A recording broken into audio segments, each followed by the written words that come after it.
Hello दोस्तों, मैं रमेश चंद्रा और आज आपको लेकर आया हूँ समुच्चय की एक्सरसाइज नंबर 1.4 का सॉल्यूशन। सामने देख रहे होंगे क्वेश्चन नंबर 1। निम्नलिखित में से प्रत्येक समुच्चय का जो युग्म है ये दे रखे हैं दो, इनका सम्मिलन ज्ञात करना है। सबसे मेन चीज़ सम्मिलन क्या होता है। सम्मिलन का मतलब होता है, उसको इंग्लिश में कहते हैं यूनियन, उसको यूनियन कहते हैं और इसको रिप्रेजेंट करते हैं यू से। और इस सम्मेलन का मतलब ये होता है कि जैसे x और y दो संख्याएं दे रखी हैं, दो समुच्चय दे रखे हैं, और यदि हमें x और यूनियन y अर्थात x और y का सम्मेलन ज्ञात करना है, तो x और y का सम्मेलन का मतलब ये हो गया कि हम पहले तो इन दोनों नंबर्स को ऐसे ही लिख दें, दोनों समुच्चयों को, बीच में सम्मेलन का साइन। और सम्मेलन का मतलब है सीधे सीधे सही बात करें तो सभी का मिलना, अर्थात सभी को लिखना है हमें, और जो दो नंबर एक जैसे आ रहे हों उनको केवल एक ही बार लिखा जाएगा। जैसे 1 लिख दिया, फिर 2 लिख दिया, फिर 3 दो बार आ रहा है नहीं, एक बार आ रहा है नहीं, एक ही बार लिखा जाएगा, और ये हो गया 5। ये इस क्वेश्चन का आंसर। नेक्स्ट क्वेश्चन देखिएगा, बहुत ईजी। इसका भी हमें सम्मेलन निकालना है, ए यूनियन बी। तो हमने यहाँ लिख दिया ए ई आई ओ यू और यूनियन ए बी और सी। अब हमें इसमें सब नंबर लिख देने हैं और जो नंबर दो बार आ रहा है उसको केवल एक ही बार लिखेंगे। तो ए बी सी और ई आई ओ और यू सब नंबर लिख दिए। ए दो बार था इसलिए एक बार ही लिखा केवल, ये इसका आंसर। नेक्स्ट क्वेश्चन देखते हैं, थर्ड क्वेश्चन कुछ अलग टाइप का है। इसमें पहले पार्ट में लिखा है ए बराबर, नंबर में लिख लें इसको, एक्स कोलन एक्स एक प्राकृतिक संख्या और 3 का गुणज है, मतलब 3 की गुणज संख्याएं लिखिएगा, 3 6 9 डैश डैश लगा दीजिए। फिर बी बराबर क्या है, एक्स कोलन एक्स जो 6 से कम प्राकृतिक संख्याएं, प्राकृतिक संख्याएं 1 2 3 4 5, 6 से कम लिखनी है इसीलिए 5 तक ही रोकेंगे। और सवाल में हमसे कहा गया है कि इसका सम्मेलन ज्ञात करना है, अर्थात यूनियन निकालना है। तो A union B, 3 6 9 dash dash और फिर यूनियन बी के लिख दीजिएगा नंबर 1 2 3 4 5। सम्मेलन का मतलब सभी को मिला दीजिएगा और जो भी नंबर रिपीट हो रहे हैं उनको केवल एक ही बार हमें लिखना है। उसके बाद एक ही बार लिखने के बाद में क्या क्या संख्याएं हो जाएंगी वो आप ध्यान से इसको देखेंगे। तो सबसे पहले तो 1 2, उसके बाद 3 4 5, उसके बाद 6 और उसके बाद 9। ये हमें संख्याएं यहाँ पर लिखी हैं और आगे कॉमा लगा कर डैश डैश लगा सकते हैं 3 के गुणज वाले, कहने वाला 3 1 2 3 4 ये, या इसको एक बार और सही से लिखना चाहें तो ऐसे भी लिख सकते हैं 1 2 4 और 5 और कॉमा या संख्या 3 का गुणज, ऐसे भी लिख सकते हैं इसको। क्योंकि जैसे हमने डैश डैश लगाया है तो 9 के बाद 10 11 ऐसे नहीं, केवल 3 की गुणज ही आगे को आएंगे। इसी प्रकार नेक्स्ट इसका फोर्थ क्वेश्चन देखिएगा, पहले का ही फोर्थ, ये पहले का फोर्थ क्वेश्चन। इसमें लिखा है कि x एक प्राकृतिक संख्या है जो 1 से बड़ी है और 6 के बराबर भी है। तो हम यहाँ लिखेंगे a बराबर 1 से बड़ी 2 3 4 5 और 6 के बराबर भी है इसीलिए। b बराबर एक्स कोलन एक्स एक प्राकृतिक संख्या जो 6 से बड़ी हो 10 से छोटी हो, 7 8 और ये हो गया 9। इसके बाद अब हमें इसका सम्मेलन निकालना है। तो a union b is equal to B, 2 3 4 और ये हो गया 5 6, यूनियन लगा दिया 7 8 और ये 9। सबको लिखना है और जो रिपीट हो रहे हैं उनको केवल एक ही बार लिखते हैं, 2 3 4 5 और 6 7 8 और 9, सभी को लिख देना है, जो रिपीट होंगे उनको एक ही बार, यही आंसर। नेक्स्ट क्वेश्चन देखिएगा, 4 पार्ट। हमें निकालना है ए यूनियन सम्मेलन, तो ये हो गया 1 2 3 और यूनियन फाई। फाई का मतलब जानते हैं आप, कुछ नहीं। फाई का मतलब होता है खाली, जब कुछ नहीं। जब इसमें कुछ भी नहीं है तो ये तो छूट जाएगा, क्योंकि एक दो तीन, क्योंकि फाई का मतलब है कुछ भी नहीं, इसमें कुछ भी नहीं है समझ लीजिएगा, तो यही आएंगे केवल। क्वेश्चन नंबर सेकंड देखिएगा ध्यान से। क्वेश्चन नंबर सेकंड में कहा है ए और बी दे रखे हैं, तो ए की वैल्यू आपने देख ली कि ए बी, एंड बी की वैल्यू ये लिखी है ए बी और सी। आप एक चीज़ देखिएगा ध्यान से, ए और बी इसमें है, तो इसमें भी है क्या, है। तो इसका मतलब कि ये जो है ए उप समुच्चय है किसका, बी का। ये बात राइट हो गई, ये है, सही है। नेक्स्ट में क्या कहा गया, ए यूनियन बी।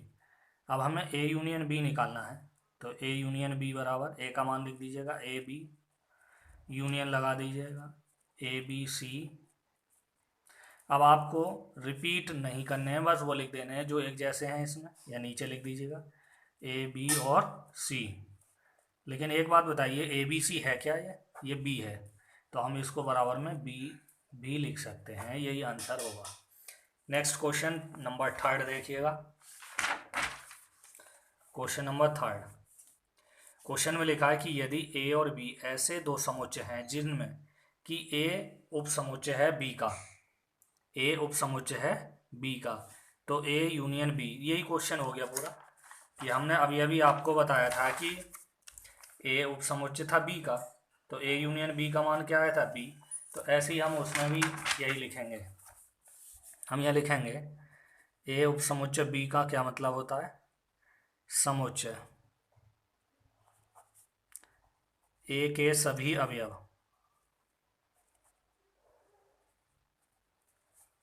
समुच्चय बी में है, समुच्चय बी में है, यहाँ लिख दिया बी में है। कहने वाला ए के सभी अवयव किस में होने चाहिए, बी में। तो फिर इनका जब यदि यूनियन निकालोगे आप, ए यूनियन बी, तो क्या हो जाएगा, बी, क्योंकि ए के सभी एलिमेंट बी में आ जाएंगे। क्वेश्चन नंबर 4 देखिएगा, बहुत इजी है। ए बराबर आप दिखाई दे रहे हैं A B C D, 4 number लिखे हैं ये।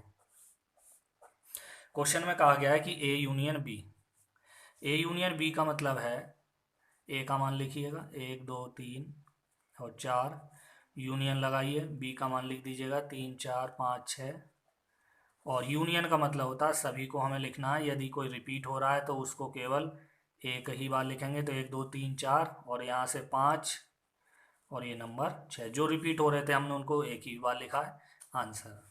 बहुत ईजी है। नेक्स्ट क्वेश्चन देखिएगा सेकंड, ए यूनियन सी। ए की वैल्यू लिख दीजिएगा 1 2 3 4, यूनियन सी की वैल्यू लिख दीजिए 5 6 7 8, तो ये हो जाएगा 1 2 3 4 5 6 7 और 8। आप देख रहे हैं सभी को लिख दिया, और जो रिपीट हो रहे थे उनको केवल एक ही बार लिखना है। नेक्स्ट है क्वेश्चन 4 का थर्ड पार्ट, बी के वैल्यू लिखेंगे,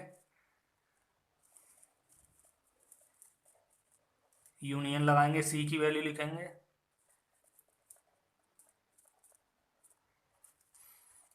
अब आप देख रहे हैं जो रिपीट हो रहे हैं उनको एक ही बार लिखना है, 3 4 5 6, 5 6 दोनों में आ रहे हैं, केवल एक ही बार लिखेंगे, और 7 और 8, ये आंसर, ये भी हो गया। 4 का नेक्स्ट पार्ट और देखिएगा,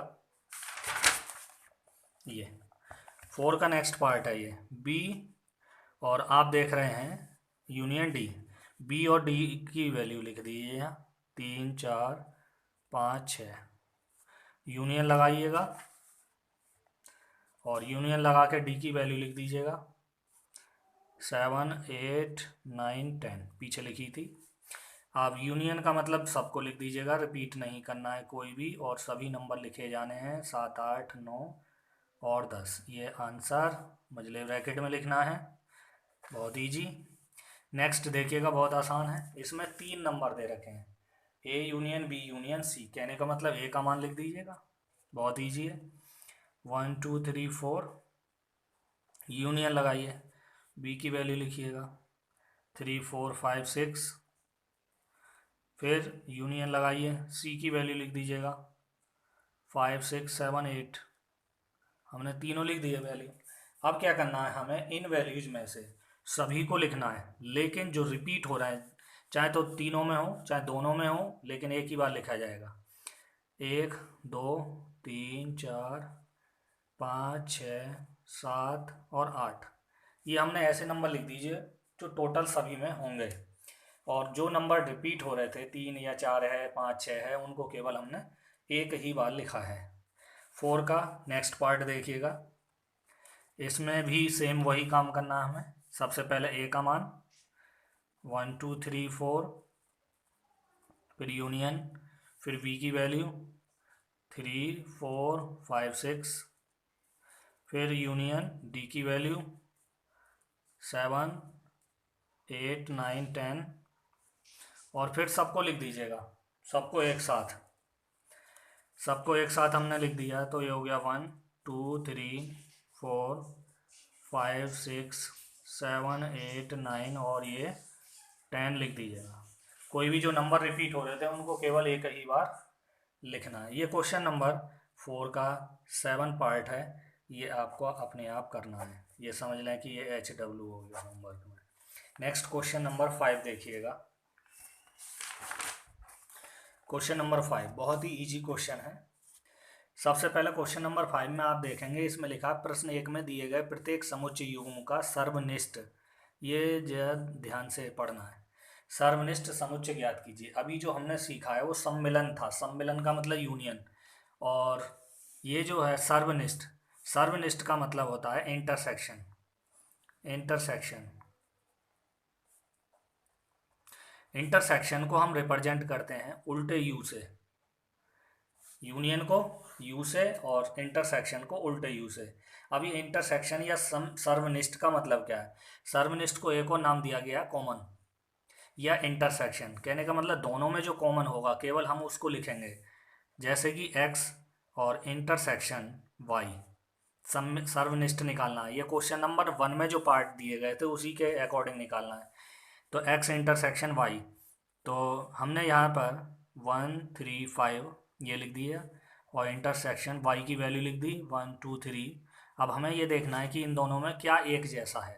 तो आपने देखा कि 1 एक जैसा है, उसको लिख दीजिएगा 1, फिर उसके बाद 3 एक जैसा, उसको लिख दीजिएगा, और बाकी कोई भी नंबर एक जैसा नहीं है, यही आंसर होगा। नेक्स्ट सेकंड पार्ट में a इंटरसेक्शन b, तो ये हो गया AEIOU, और इंटरसेक्शन b की वैल्यू लिख दीजिएगा ABC।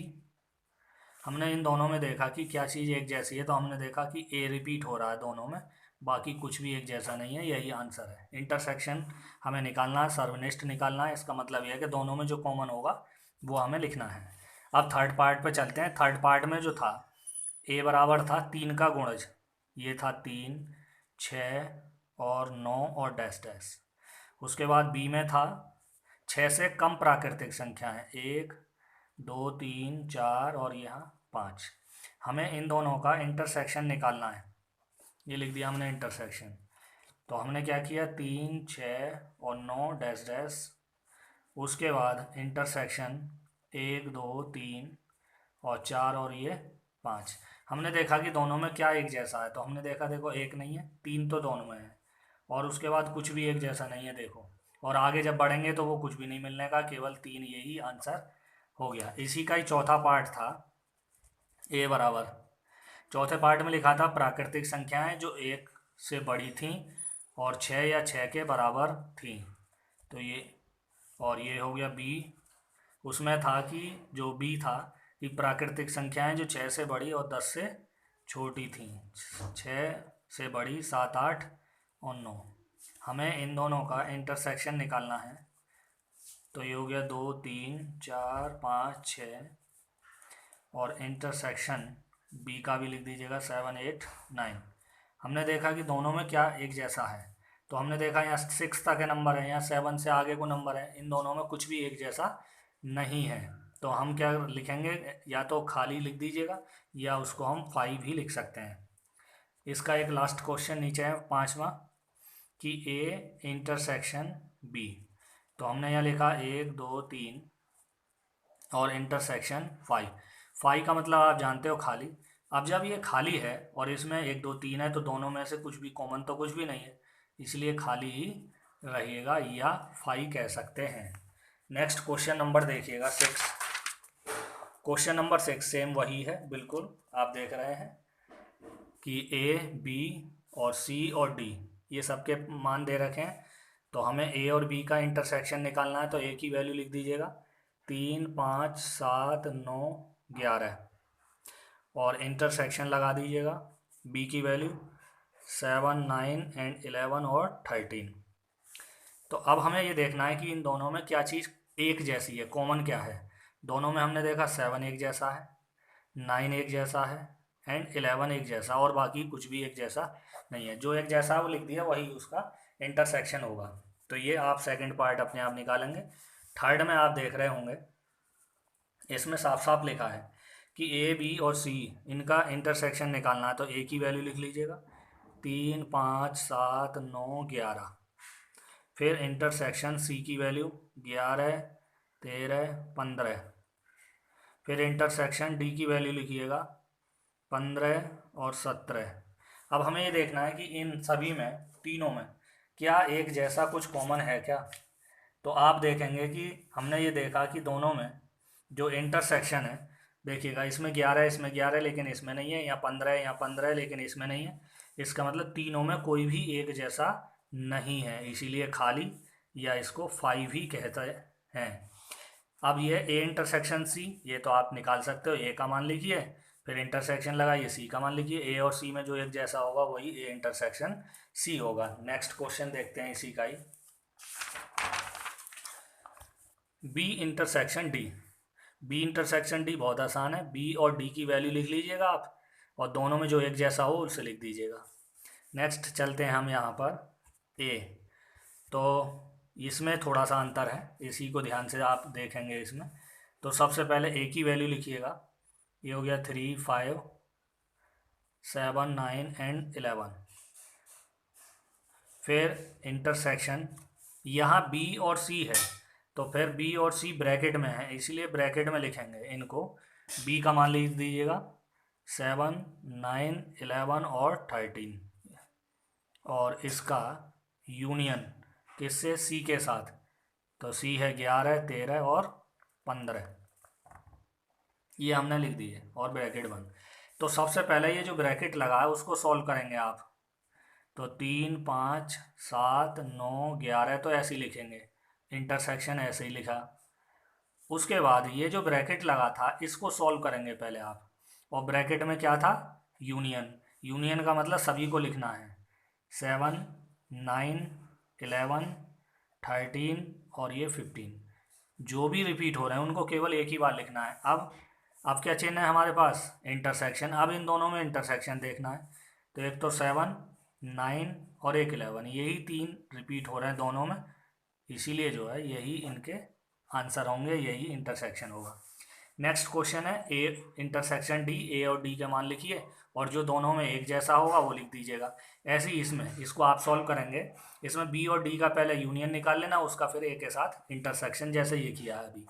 उसके बाद 2 पार्ट और ये आपके होमवर्क में मैं दे रहा हूँ, आपको करके देखने।